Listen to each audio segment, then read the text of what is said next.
Fathers and Sons by Ivan Turgenev, translated by Richard Hare. Chapter 16. The country house in which Anna Sergeyevna lived stood on the slope of a low hill not far from a yellow stone church with a green roof, white columns, and decorated with a fresco over the main entrance representing the Resurrection of Christ in the Italian style. Especially remarkable for its voluminous contours was the figure of a swarthy soldier in a helmet, sprawling in the foreground of the picture. Behind the church stretched a long village street with chimneys peeping out here and there from thatched roofs. The manor house was built in the same style as the church, the style now famous as that of Alexander I. The whole house was painted yellow, and it had a green roof, white columns, and a pediment with a coat of arms carved on it. The provincial architect had designed both buildings according to the instructions of the late Odintsov, who could not endure, as he expressed it, senseless and arbitrary innovations. The house was flanked on both sides by the dark trees of an old garden, an avenue of clipped pines led up to the main entrance. Our friends were met in the hall by two tall footmen in livery. One of them ran at once to fetch the butler. The butler, a stout man in a black tail-coat, promptly appeared and led the visitors up a staircase, covered with rugs, into a specially prepared room in which two beds had been arranged with every kind of toilet accessory. It was evident that order reigned in the house. Everything was clean, and there was everywhere a peculiar dignified fragrance such as one encounters in ministerial reception rooms. "Anna Sergeyevna asks you to come to see her in half an hour," the butler announced. "Have you any orders to give meanwhile?" "No orders, my good sir," answered Bazarov, "but perhaps you will kindly trouble yourself to bring a glass of vodka?" "Certainly, sir," said the butler, looking rather surprised, and went out, his boots creaking. "What grand genre," remarked Bazarov. "That's what you call it in your set, I think. A Grand Duchess complete." "A nice Grand Duchess," answered Arkady, "to invite straightaway such great aristocrats as you and me to stay with her." "Especially me, a future doctor and a doctor's son, and grandson of a village priest. You know that, I suppose. A village priest's grandson, like the statesman Speransky," added Bazarov, after a brief silence, pursing his lips. "Anyhow, she gives herself the best of everything, this pampered lady. Shan't we soon find ourselves wearing tail-coats?" Arkady only shrugged his shoulders, but he, too, felt a certain embarrassment. Half an hour later, Bazarov and Arkady made their way together into the drawing-room. It was a large, lofty room, luxuriously furnished but with little personal taste.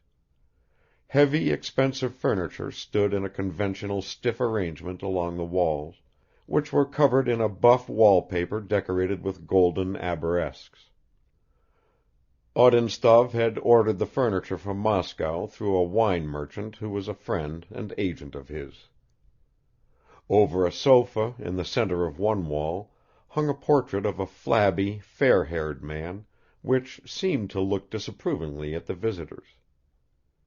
"It must be the late husband," whispered Bazarov to Arkady. "Shall we dash off?" But at that moment the hostess entered. She wore a light muslin dress; her hair, smoothly brushed back behind her ears, imparted a girlish expression to her pure, fresh face. "Thank you for keeping your promise," she began. "You must stay a little while; you won't find it so bad here. I will introduce you to my sister; she plays the piano well. That's a matter of indifference to you, Monsieur Bazarov, but you, Monsieur Kirsanov, are fond of music, I believe. Apart from my sister, an old aunt lives with me, and a neighbor sometimes comes over to play cards. That makes up our whole circle. And now let us sit down." Madame Odintsov delivered this whole little speech very fluently and distinctly, as if she had learned it by heart. Then she turned to Arkady. It appeared that her mother had known Arkady's mother, and had even been her confidante in her love for Nikolai Petrovich. Arkady began to talk with warm feeling about his dead mother. Meanwhile Bazarov sat and looked through some albums. "What a tame cat I've become," he thought.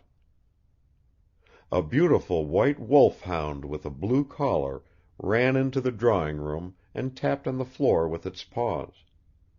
It was followed by a girl of 18 with a round and pleasing face and small dark eyes. In her hands she held a basket filled with flowers. "This is my Katya," said Madame Odintsov, nodding in her direction.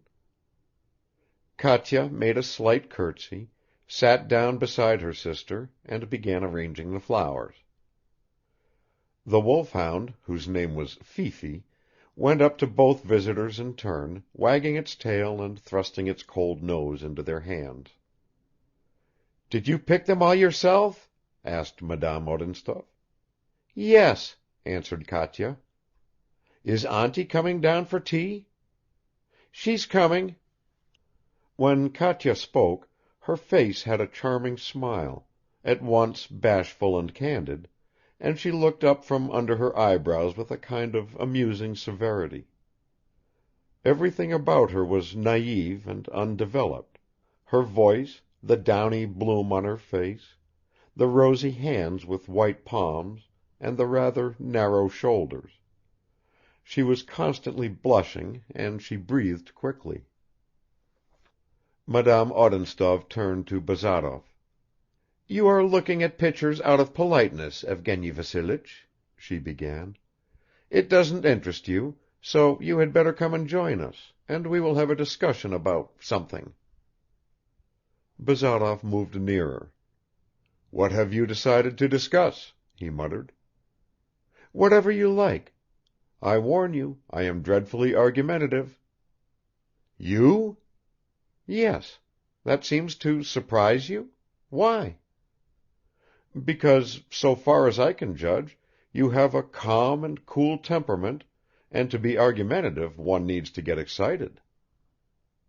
"How have you managed to sum me up so quickly? In the first place, I am impatient and persistent; you should ask Katya. And secondly, I am very easily carried away." Bazarov looked at Anna Sergeyevna. "Perhaps. You know best. Very well, if you want a discussion, so be it. I was looking at the views of Swiss mountains in your albums, and you remarked that they couldn't interest me. You said that because you suppose I have no artistic feeling, and it is true I have none. But those views might interest me from a geological standpoint, for studying the information of mountains, for instance." "Excuse me, but as a geologist you would rather study a book, some special work on the subject, and not a drawing." "The drawing shows me at one glance what might be spread over 10 pages in a book." Anna Sergeyevna was silent for a few moments. "So you have no feeling whatsoever for art?" she said, leaning her elbow on the table and by so doing bringing her face nearer to Bazarov. "How do you manage without it?" "Why, what is it needed for, may I ask?" "Well, at least to help one to know and understand people." Bazarov smiled. "In the first place, experience of life does that, and in the second, I assure you the study of separate individuals is not worth the trouble it involves. All people resemble each other, in soul as well as in body.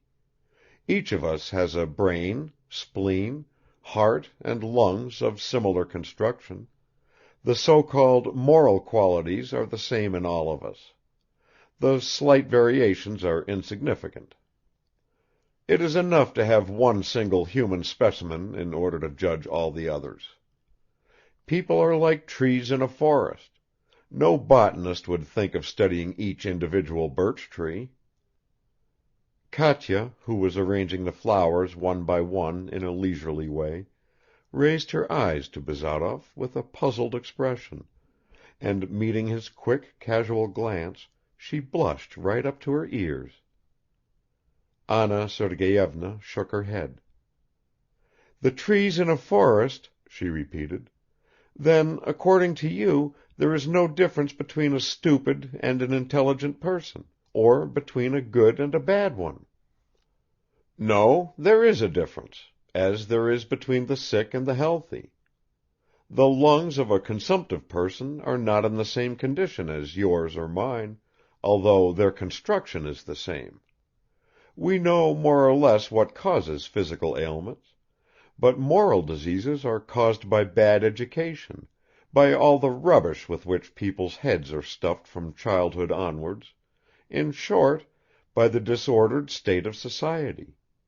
Reform society, and there will be no diseases." Bazarov said all this with an air as though he were all the while thinking to himself, "Believe me or not as you wish, it's all the same to me." He slowly passed his long fingers over his whiskers, and his eyes strayed round the room. "And you suppose," said Anna Sergeyevna, "that when society is reformed there will be no longer any stupid or wicked people?" "At any rate, in a properly organized society it'll make no difference whether a man is stupid or clever, bad or good." "Yes, I understand. They will all have the same spleen." "Exactly, madam." Madame Odintsov turned to Arkady. "And what is your opinion, Arkady Nikolayevich?" "I agree with Evgeny," he answered. Katya looked at him from under her eyelids. "You amaze me, gentlemen," commented Madame Odintsov. "But we will talk about this again. I hear my aunt now coming in to tea; we must spare her." Anna Sergeyevna's aunt, Princess X., a small, shriveled woman with a pinched-up face like a fist, with staring bad-tempered eyes under her grey brows, came in, and scarcely bowing to the guests, sank into a broad velvet-covered armchair, in which no one except herself was privileged to sit. Katya put a stool under her feet; the old lady did not thank her or even look at her, only her hand shook under the yellow shawl which almost covered her decrepit body. The princess liked yellow, even her cap had yellow ribbons. "How did you sleep, auntie?" asked Madame Odintsov, raising her voice. "That dog here again," mumbled the old lady in reply, and noticing that Fifi was making 2 hesitating steps in her direction, she hissed loudly. Katya called Fifi and opened the door for her. Fifi rushed out gaily, imagining she was going to be taken for a walk, but when she found herself left alone outside the door, she began to scratch and whine. The princess frowned. Katya rose to go out. "I expect tea is ready," said Madame Odintsov. "Come, gentlemen. Auntie, will you go in to tea?" The princess rose from her chair without speaking and led the way out of the drawing room. They all followed her into the dining room. A little Cossack page drew back noisily from the table a chair covered with cushions, also dedicated to the princess, who sank into it. Katya, who poured out tea, handed her first a cup decorated with a coat of arms. The old lady helped herself to honey, which she put in her cup; she considered it both sinful and extravagant to drink tea with sugar in it, although she never spent a penny of her own on anything, and suddenly asked in a hoarse voice, "And what does Prince Ivan write?" No one made any reply. Bazarov and Arkady soon observed that the family paid no attention to her, although they treated her respectfully. "They put up with her because of her princely family," thought Bazarov. After tea Anna Sergeyevna suggested that they should go out for a walk, but it began to rain a little, and the whole party, except the princess, returned to the drawing room. The neighbor arrived, the devoted card player.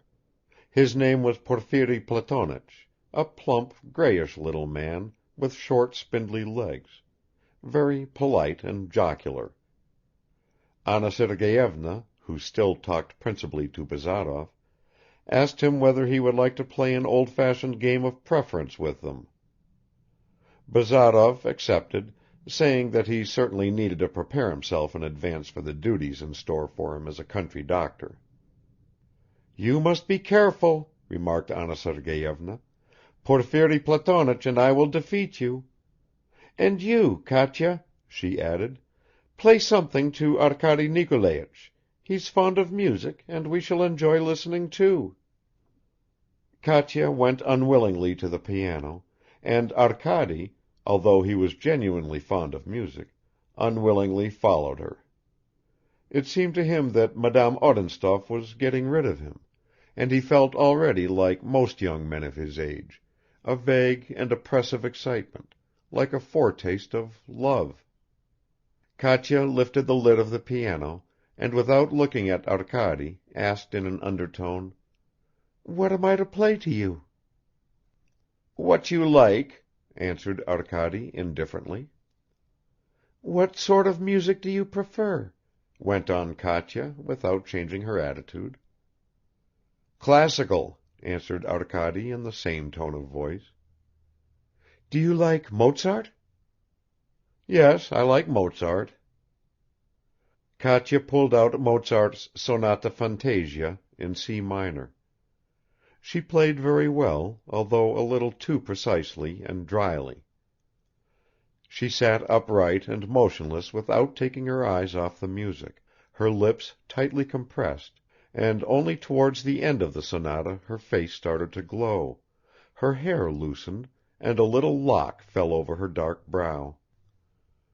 Arkady was especially struck by the last part of the sonata, the part where the enchanting gaiety of the careless melody at its height is suddenly broken into by the pangs of such a sad and almost tragic suffering.